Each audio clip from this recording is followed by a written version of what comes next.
Buenos días, amigos, amigas, bonitos, bonitas, señorito, señorita, señor, señora.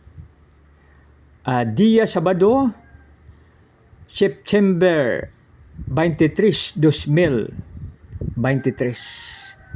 Salmos 21.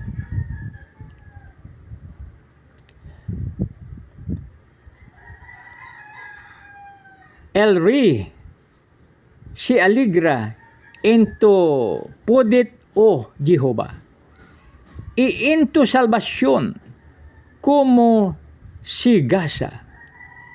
Le has concedido el Dios de San Corazón, y mo logaste la perfección de sus labios. Porque le has salido el encuentro con bendiciones de bien. Corona de oro fino los puestas sobre sa cabeza. Vida la de manco y la diste. Largura de días eternamente y para siempre. Grande es sagulon en la salvación. Honra y majestad has puestas sobre él, porque él lo has bendecido para siempre. Lo limaste de aligna con tu presencia. Por cuatro el rey confía en Jehová y en la misericordia del Altísimo nos será conmovido. Al incesori tu mano y todos tus enemigos. Tu diestra como horno de fuego en él, medio de la ira. Jehová los desara en su ira y pegó los consumini. Su fruto decimaras de la tierra y sa descendencia de entre los hijos de los hombres, porque intentaron el mal contra ti,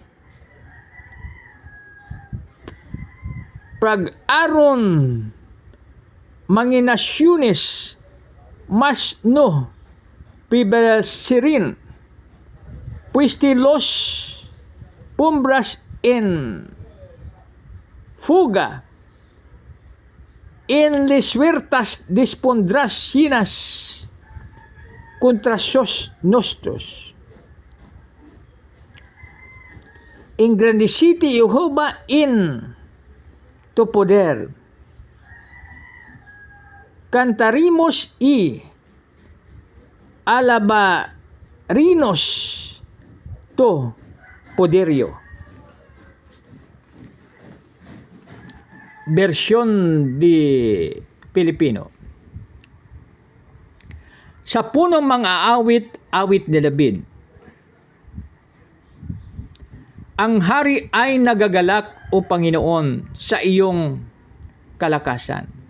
At sa iyong pagliligtas ay napakalaki ng kanyang kagalakan. Ang nais ng kanyang puso sa kanya'y iyong ipinagkaloob, at ang hiling ng kanyang mga labi ay di mo ipinagdadamot, sapagkat sinasalubong mo siya ng mabubuting pagpapala. Pinupurungan mo siya ng kurunang dalisay na ginto sa ulo niya. Siya ay humingi sa iyo ng buhay, sa kanya'y iyong ibinigay haba ng maaraw magpakailanman. Sa magitan ng iyong pagliligtas, dakila ang kanyang kaluwalhatian, ipagkaloob mo sa kanya karangalan at kamahalan. at ginawa mo siyang pinaka mapalad magpakailaman, iyong ipinasasaya siya ng kagalakan sa iyong harapan.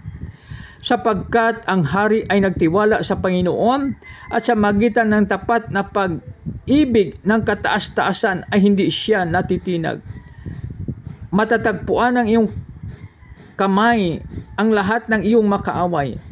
Ang mga napupuot sa iyo'y masusumpungan ng iyong kanang kamay. Gagawin mo silang gaya ng mainit na pugon kapag ikaw ay lumitaw.